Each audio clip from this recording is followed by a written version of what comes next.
इमाम जाफ़र सादिक रदी अल्लाह ताला अन्हु एक मरतबा आपने सफ़र फरमाया और आप कश्ती पर सवार हुए।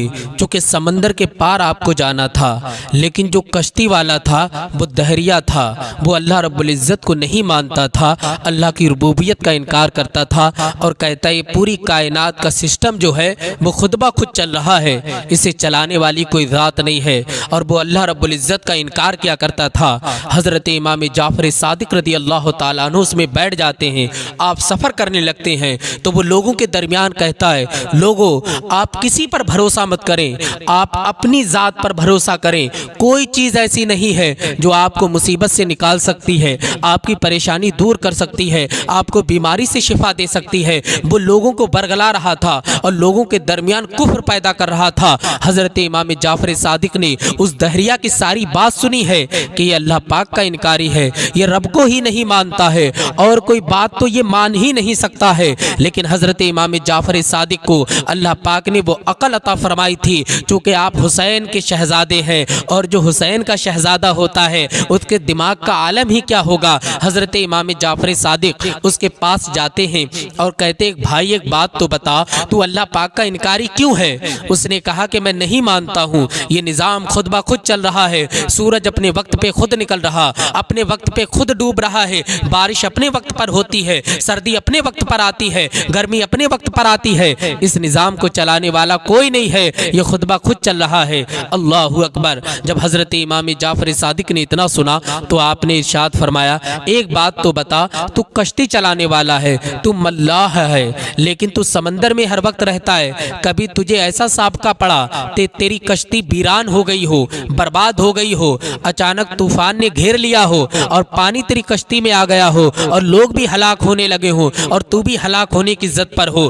तो उसने कहा, एक मरतबा ऐसा हुआ था कि मैं कश्ती चला रहा था, रास्ते में ही था कि अचानक तूफान आता है, मेरी कश्ती टूट जाती है, सारे लोग हलाक हो जाते हैं, लेकिन मैं बच जाता हूँ। इत्तेफाक से मुझे एक पटला मिल जाता है, एक तख्ता, उस पर मैं सवार होकर के साहिल की तरफ रवा दवा हो जाता हूँ। कहा कि जब मैं साहिल की तरफ रवा दवा हुआ, मुझे उम्मीद थी कि अब ये तख्ता मुझे नहीं छोड़ेगा और मैं साहिल पर पहुंच जाऊंगा, लेकिन होता ऐसा है कि साहिल पर पहुंचने से पहले पहले मेरा तख्ता भी दूर हो जाता है और मैं समंदर में आ जाता हूं। फिर मैं अपने ऊपर भरोसा करके उससे पार निकलता हूं और पार निकलने के बाद मैं साहिल पर पहुंच जाता हूं। हजरत इमाम जाफर सादिक ने फरमाया, अच्छा एक बात बता, जब तूने जहाज बनाया था, कश्ती बनाई थी, तुझे यकीन था कि नहीं था? कहा मुझे यकीन था कि ये कश्ती नहीं डूबेगी और साहिल तक पहुंचा देगी। कहा उसके बाद वो तो कश्ती डूब गई, फिर क्या हुआ? तो वो कहता है, हुजूर मेरा ये यकीन खत्म हो गया, अब मेरा यकीन उस तख्ते पर आ गया,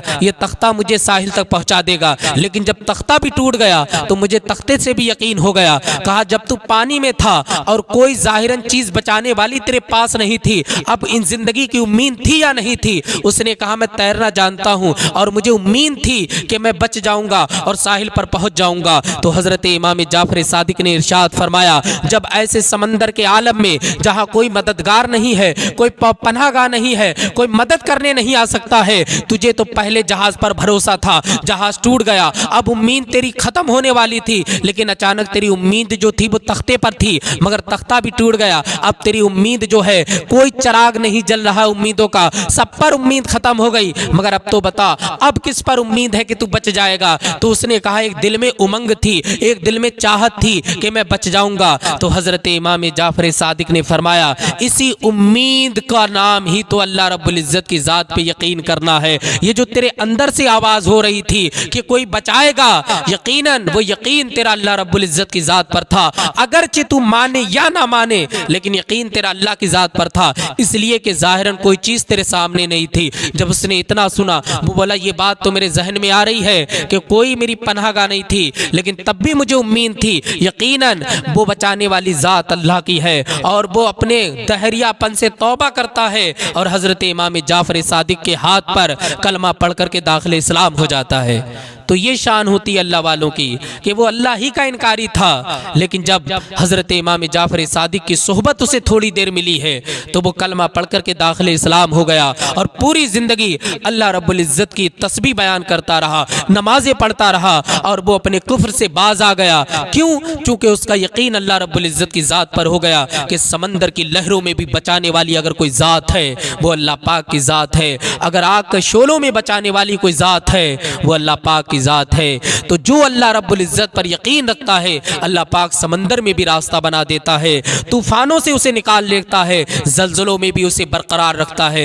ये शान है अल्लाह रब्बुल इज़्ज़त की ज़ात पे यकीन रखने की। अल्लाह पाक अल्लाह की ज़ात पे यकीन हमारा पुख्ता फरमाए।